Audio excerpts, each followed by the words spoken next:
नमस्कार, आप देख रहे हैं सोशल मीडिया। हमारे साथ राहुल नागपाल जी मौजूद है। अभी एक वीडियो आपने सोशल मीडिया पर देखा होगा जो सर्कुलेट तेज़ी से हो रहा है, जिसमें नरसिंघा नाम करके कोई व्यक्ति है जो पूर्व राष्ट्रपति APJ अब्दुल कलाम को जिहादी बता रहे हैं। न जाने तरह तरह के उनके ऊपर आरोप लगा रहे हैं। आइए इनसे मैं खास बातचीत करता हूँ। उनके बयान को आपने शायद सुना भी होगा, कैसे देखते हैं आप? देखिए, पहली बात तो मेरा अपना ये मानना है कि इस प्रकार के जितने भी व्यक्ति मुल्क भर में घूम रहे हैं, ऐसे लोगों को ज़्यादा गंभीर नहीं लेना चाहिए। लेकिन चूंकि वो एक धर्म से जुड़े हैं, धर्म विशेष से जुड़े हैं और भगवा पहन रखा है, तो इसलिए बोलना भी पड़ता है। क्योंकि बीमारी छोटी हो या बड़ी, बीमारी है, और अगर बीमारी का स्टार्टिंग इलाज नहीं किया जाएगा तो गंभीर रूप धारण कर लेगी। आज मुल्क भर के जो हालात हैं और उन हालातों में जो वर्तमान परिवेश में जिस प्रकार से, जिनका श्रीमान जी का नाम आपने लिया, जिन्होंने भारत रत्न अब्दुल कलाम साहब के बारे में जो जिन शब्दों का यूज किया है, तो इस पे तो मुकदमा बनता है, देशद्रोह बनता है।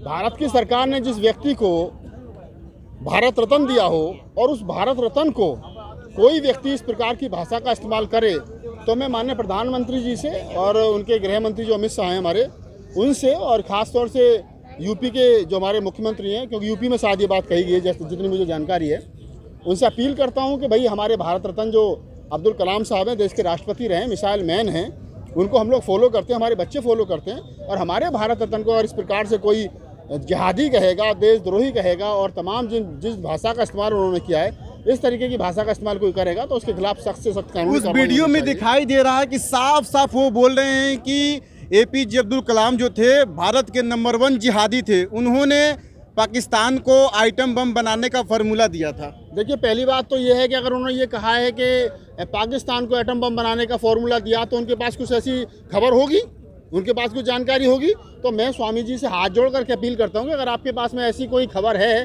कि उन्होंने पाकिस्तान को इस तरीके की खबर जानकारी दी कि एटम बम बनता कैसे है, तो उसको सार्वजनिक करें। और अगर नहीं करते हैं तो फिर उनके खिलाफ कानूनी कार्रवाई होनी चाहिए, क्योंकि आप देश के प्रथम नागरिक, जो पूर्व में प्रथम नागरिक रहे, राष्ट्रपति रहे, उन पर गंभीर सवाल खड़े कर रहे हैं। मान्यवर, कोई आम बात नहीं है ये। भारत रत्न पर आप सवाल खड़े कर रहे हैं, आम बात नहीं है ये जो इन कुछ तथाकथित बुद्धिमान लोग जो हैं, जिनके मन में हिंदू मुसलमान जो भरा हुआ है, जो मुसलमानों को लेकर के जो जहर भरा हुआ है, उस जहर का नतीजा है ये। आज वो अब्दुल कलाम को कह रहे हैं। अभी मैंने कल परसों देखा था कि वो 15 साल का 12 साल का जो बच्चा एक मंदिर में पानी पीने के लिए चला गया, आसिफ, उसकी पिटाई कर दी, तो उस पर भी बोल रहे थे कि वो बच्चा नहीं है, वो गुनहगार है, वो अपराधी है।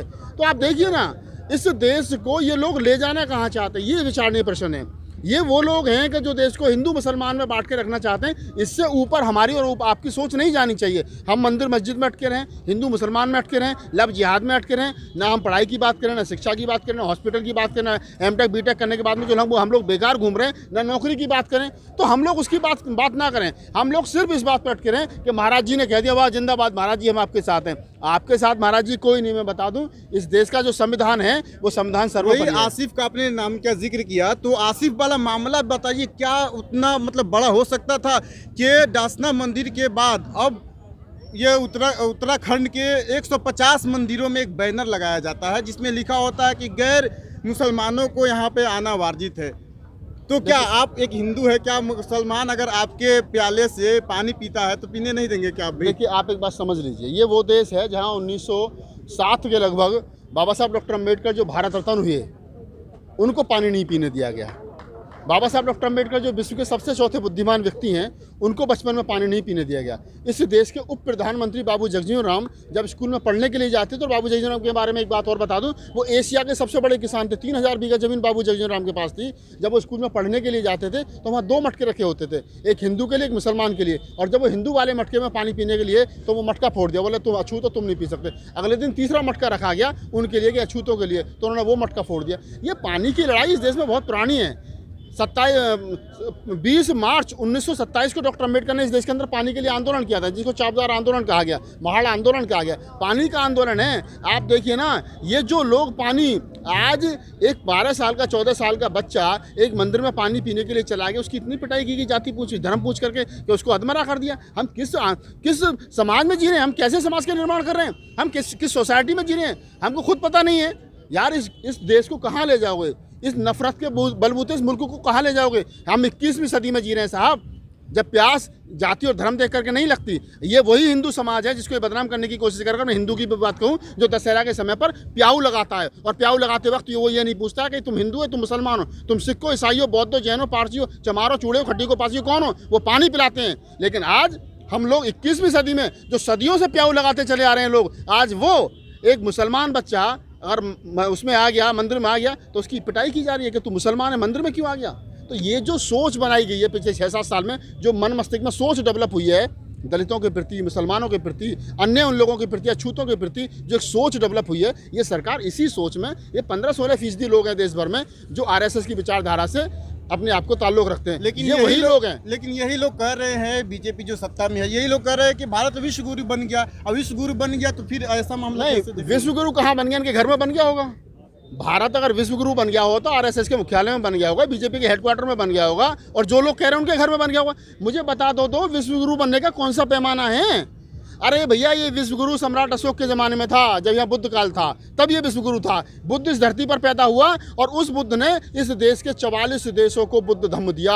आज 44 देशों के अंदर बुद्ध की पूजा होती है, लेकिन इसी देश के अंदर एक रामभद्राचार्य नाम के, ऐसे ही जैसे अभी आपने एक संत का नाम लिया, एक और रामभद्राचार्य जो ये कह रहे हैं कि क्या नाम है, मोदी जी को पता ही नहीं है कि किस प्रकार से बुद्ध ने इस देश का सत्यानाश कर दिया, बुद्ध ने इस देश के आदमियों को नापुस्तक बना दिया। जिस बुद्ध ने इस भारत को विश्व गुरु बना दिया, उस बुद्ध से नफरत है। जिस मिसाइल मैन क्या नाम है, राष्ट्रपति जी ने, APJ अब्दुल कलाम साहब ने इस देश को मिसाइल का देश बना दिया और उनको भारत रत्न दिया गया, उससे नफरत है। अम्बेडकर से नफरत है। ये नफरत अकेले मुसलमानों से नहीं है, ये नफरत मुसलमानों से है, दलितों से है, अछूतों से है, पिछड़ों से, किसानों से, यादवों से, जाटों से, गुजरों से, सबसे नफरत है। नफरत किसको, वो समझिए। नफरत वो 15% लोग हैं जो खुद विदेशी हैं, उनको इस देश के मूल निवासियों से नफरत है। बस इतनी सी बात है। ये नफरत की बात कर रहे हैं, तो ये नफरत मतलब कौन लोग हैं? अभी तो आपने बताया से कुछ लोग हैं, लेकिन कहा जा रहा है कि भारतीय जनता पार्टी जो सत्ता में आई है, नफरत खत्म हो चुका है, मोहब्बत पूरे देश में फैल चुका है,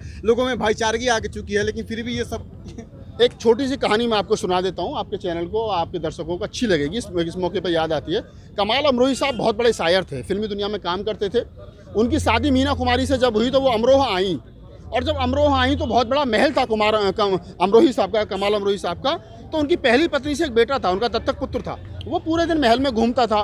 तो मीना कुमारी जी ने महल के नौकर चाकरों को बुलाया और उनसे पूछा कि इस शहर के अंदर, अमरोहा के अंदर, कोई ऐसा आदमी हो जो कुरान शरीफ पढ़ा ले, तो जो हदीस पढ़ा ले, उसको बुला करके लाओ, हम अपने बेटे को तालीम देनी है। तो नौकर चाकर गए और जाने के बाद में वो एक आदमी को लेकर के आए जिसके माथे पर तिलक लगा था और एक बिलांत की चुटिया थी। मीना कुमारी ने देखा कि ये तो मुसलमान नहीं है। मीना कुमारी ने पूछा कि आप कौन है? कि मैं पंडित हरिनारायण शास्त्री हूँ। बोले कि आप कुरान शरीफ पढ़ाते हैं? कि हाँ बहुरानी, कुरान शरीफ पढ़ाता हूँ। क्या तो ये तो बड़ी अच्छी बात है, आप हिंदू होकर के कुरान शरीफ पढ़ाते हो। क्या तो इसका वजीफा क्या लोगे, इसकी फीस क्या लोगे? क्या बहुरानी, अल्लाह का आदेश पढ़ाने का, भगवान का आदेश पढ़ाने का काहे के पैसे? जिस दिन ये संस्कृत मुझसे सीखने के लिए आएगा उस दिन मैं वजीफा ले लूँगा, उस दिन अपना मान दे ले लूँगा। सोचिए हम कहाँ से चले थे। एक ब्राह्मण इस देश के अंदर क्या नाम है, कुरान शरीफ पढ़ाता था, और आज अगर एक मंदिर के अंदर एक मुस्लिम बच्चा चला जाता है तो उसकी पिटाई की जाती है। ये नफरत के बीज बोए जा रहे हैं साहब। इनके आप पूरा इनका सारा जो सिस्टम है उठा करके देख लीजिए। नफरत, हिंदू, मुसलमान, मंदिर, मस्जिद, इसके अलावा कुछ है नहीं इन लोगों के पास में। यही इसी के आसपास इनकी राजनीति घूम रही है। आप दिल्ली में है, दिल्ली से रिलेटेड में बात कर लेता हूँ। एक और वीडियो वायरल हो रहा है जिसमें दिल्ली का ही कहा जा रहा, आज तक की खबर ने दिखाया था, ट्वीट किया था कि ये दिल्ली के दंगे का आरोपी है और वो एक आदमी को मार रहा है। उसमें ज़बरदस्ती हिंदुस्तान जिंदाबाद, पाकिस्तान मुर्दाबाद बोलवाया जा रहा है। तो मतलब क्या ज़बरदस्ती किसी से जिंदाबाद मुर्दाबाद बोलवाना, ये कैसा पाकिस्तान मुर्दाबाद, ना पाकिस्तान की मुर्दाबाद में हमारा कुछ घट रहा, ना हिंदुस्तान जिंदाबाद कहने में हमारा कुछ घट रहा।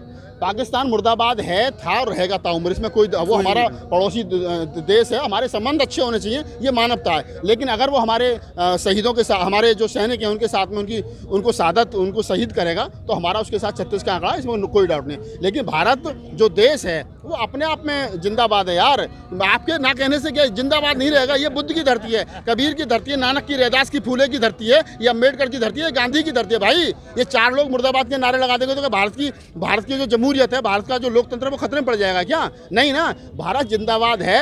135 करोड़ आदमी भारत में बसते हैं। उसमें अगर 10 आदमी या मैं कहूँ 1-2 लाख आदमी ऐसे होंगे जो भारत को मुर्दाबाद कहते होंगे या भारत को जिंदाबाद ना कहते हो, उनके कहने से भारत जिंदाबाद नहीं रहेगा। लेकिन जिस तरह से आउट ऑफ कंट्री भारत के लोकतंत्र के ऊपर सवाल उठा रही है, उनका आपने देखा होगा फ्रीडम हाउस ने भी उनका एक एजेंसी, उन्होंने कहा था कि भारत का जो लोकतंत्र है वो धीरे धीरे ख़त्म होते जा रहा है लोगों का। तो जब इस तरह के सवाल भी उठ रहे हैं, फिर भी इस मुल्क में कुछ ऐसे असामाजिक तत्व हैं जो ज़बरदस्ती मारकर किसी से जिंदाबाद बुलवाया जा रहा है। आपने लोकतंत्र की बात की, बड़ा अच्छा सवाल किया। इसको मैं थोड़ा सा इस तरीके से डिफाइन कर देता हूँ कि जब देश आज़ाद हो रहा था तो कुछ लोग ऐसे थे भारत में जो ये चाहते थे कि वोट डालने का अधिकार उन लोगों को होना चाहिए जिनकी उम्र एक तो 25 साल हो, दूसरा उनके पास 25 बीघे ज़मीन हो, तीसरा या इनकम टैक्स पेयर हो, चौथा जो कम से कम बीए पढ़े लिखे, उन लोगों को वोट का अधिकार होना चाहिए। लेकिन डॉक्टर अम्बेडकर ने उस समय कहा था कि नहीं, जो इस देश का नागरिक है और जो 20 साल का वोटर, 20 साल की जिसकी उम्र है, उस हर एक व्यक्ति को वोट डालने का अधिकार होना चाहिए। तो ये लोग तो उस समय भी चाहते थे कि कुछ लोगों के हाथ में सत्ता जो है परिवर्तन हो जाए, गोरे अंग्रेजों से काले अंग्रेजों के हाथ में सत्ता आ जाए। लेकिन उस समय धन्यवाद करना चाहिए डॉक्टर अम्बेडकर जैसे लोगों को, छोटू राम जैसे लोगों को, भगत सिंह जैसे लोगों को, उन तमाम लोगों ने, और खासतौर से डॉक्टर अम्बेडकर को जो लोकतंत्र के भीष्म पितामह हैं, उन्होंने कहा कि नहीं, इस देश में लोकतंत्र तब कामयाब होगा बिना जाति, बिना धर्म, बिना क्षेत्र, बिना भाषा, हर आदमी जो 20 साल का है उसको वोट डालने का अधिकार होना चाहिए। सोचो आज के देश में जो हमारे किसान भाई है, कितनों के नाम पर 25 बीघे जमीन आ रही है, कितने टैक्स पेयर हैं, कितने लोग वोट देते, नहीं देते ना।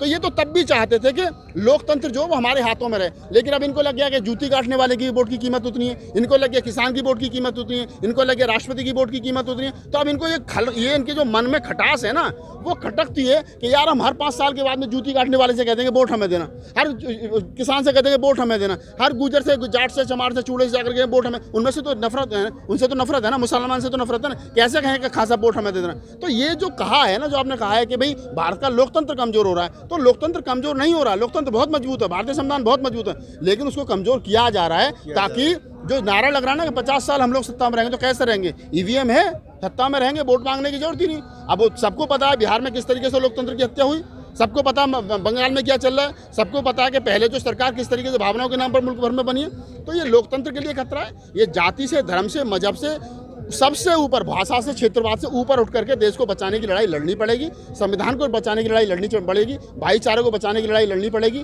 और खासतौर से जो देश का लोकतंत्र है, जिस लोकतंत्र में जो मौलिक अधिकार है, वो आपको और मुझे, जो आपको सवाल पूछने का और मुझे सवाल देने का जो अधिकार दिया, इसको बचाना पड़ेगा। अन्यथा हो सकता है कल दिशा रवि की तरह मेरे ऊपर भी केस हो जाए राष्ट्रद्रोह का। जिस तरह से दो पत्रकार नहीं, आजकल देखिए ना, राष्ट्रद्रोह तो गाजल मूरी हो गया, किसी के भी ऊपर लगा तो कौन पूछ रहा है, और बाद में कोर्ट चीखता रहेगा, कोर्ट बाद में करता रहेगा, 4 साल मुकदमा चलेगा, 6 साल मुकदमा चलेगा, तब तय किया जाएगा कि राष्ट्रद्रोह बनता नहीं बनता। बहुत सारी बात। अंत में आप दर्शकों से क्या कहना चाहेंगे जिस तरह से एपीजे अब्दुल कलाम के ऊपर? देखिए, मैं कहूँगा कि चाहे एपीजे अब्दुल कलाम हो, चाहे डॉक्टर अम्बेडकर हो, चाहे गांधी हो, चाहे नेहरू हो, चाहे अटल बिहारी वाजपेयी जी हो, वो हमारे सम्मानित हैं।